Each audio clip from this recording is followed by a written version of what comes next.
क्या आपने कभी महसूस किया है कि लोग आपको तभी याद करते हैं जब उन्हें आपसे कुछ चाहिए होता है? क्या आपने कभी अपनी नींद, अपना आराम, अपनी शांति तक किसी और के लिए कुर्बान कर दी और काम होते ही आप फिर अकेले रह गए? अगर हाँ, तो ये कहानी आपके लिए है, क्योंकि कभी कभी जिंदगी का सबसे कड़वा सच हम उन्हीं से सीखते हैं जिनसे हम सबसे ज्यादा प्यार करते हैं। एक छोटा सा शहर था, शांत गलियां, पुराने मकान, और वहीं रहता था राहुल। राहुल बहुत सीधा था, दिल से अच्छा, किसी की भी मदद करने के लिए तैयार रहता था। किसी को देर रात साथ चाहिए होता था, राहुल। किसी को सुनने वाला कोई चाहिए होता था, राहुल। किसी को कोई मदद चाहिए होती थी, राहुल। शहर में भले किसी को कोई रास्ता ना पता हो, पर सब जानते थे राहुल का दरवाजा कहाँ है। वो कभी भी किसी को भी किसी काम के लिए मना नहीं करता था, और शायद इसीलिए लोग उसे हमेशा अवेलेबल समझ लेते थे। धीरे धीरे राहुल की लाइफ दूसरों के कामों से भरती गई। सुबह उठते ही फोन, दिन भर लोगों की समस्याएं, और रात को थकान। और इन सब के बीच में उसके अपने सपने कहीं खो गए। खुद के काम, खुद की सेहत, खुद के घर की जिम्मेदारियां तक पीछे रह गए। उसकी माँ अक्सर कहती, बेटा, सबकी मदद करना अच्छा है, लेकिन खुद का भी तो ध्यान रखना चाहिए। बेटा, तू सबका है, पर क्या कोई तेरा है? राहुल मुस्कुरा देता और कहता, कोई बात नहीं माँ, सब ठीक है। लेकिन सच ये था कि सब ठीक नहीं था। एक दिन राहुल बहुत बीमार पड़ गया। बुखार, बदन दर्द, कमजोरी। आज उसका कहीं जाने का मन नहीं था। लेकिन तभी फोन बजा। राहुल, बस 10 मिनट आ जा, बहुत जरूरी है। राहुल उठा। शरीर साथ नहीं दे रहा था, लेकिन आदत मजबूर कर रही थी। काम करके लौटते समय वह रास्ते में बैठ गया। आंखों से आंसू निकल गए। वो खुद से पूछ रहा था, मैं इतना थका क्यों हूं? मैं तो बस अच्छा बनने की कोशिश कर रहा हूं। राहुल पार्क में एक कोने के बेंच पर बैठा था। आसपास लोग थे, लेकिन वो खुद को बहुत अकेला महसूस कर रहा था। उसकी आंखें जमीन पर टिकी थी, सांसें भारी थी। तभी पास वाली बेंच पर बैठी एक बुजुर्ग महिला ने धीरे से कहा, बेटा, इतना थका हुआ दिल लेकर कोई ऐसे नहीं बैठता, क्या बात है?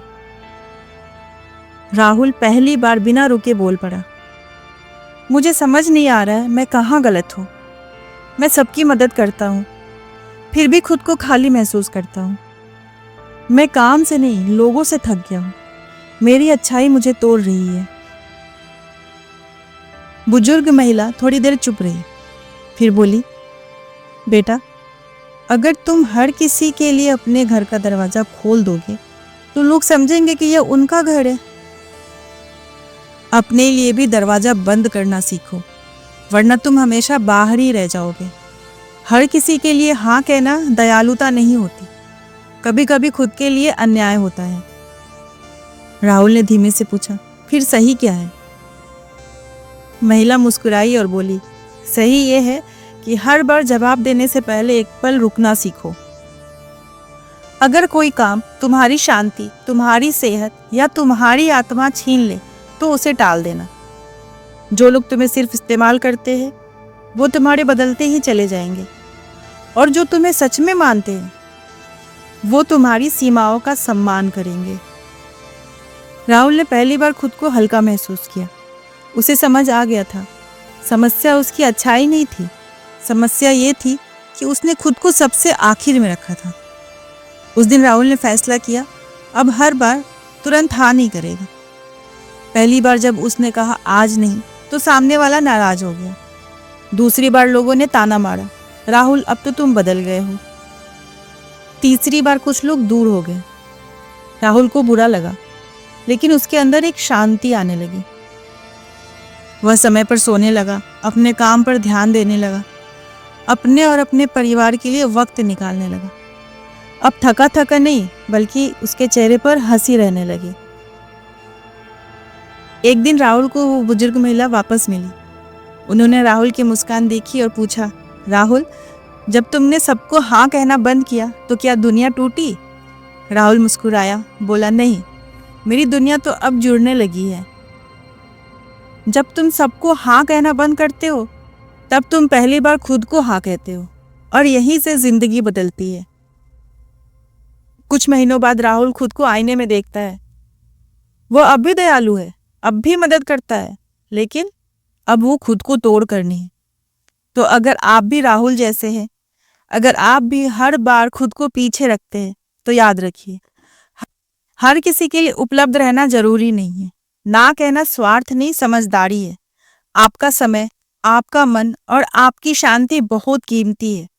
उसे हर किसी को ऐसे मत दीजिए, क्योंकि दुनिया तभी आपका सम्मान करेगी जब आप खुद का सम्मान करेंगे। तो फिर मिलते हैं एक नई कहानी के साथ। तब तक खुश रहिए, मुस्कुराते रहिए और चैनल को लाइक, शेयर और सब्सक्राइब करना मत भूलिए।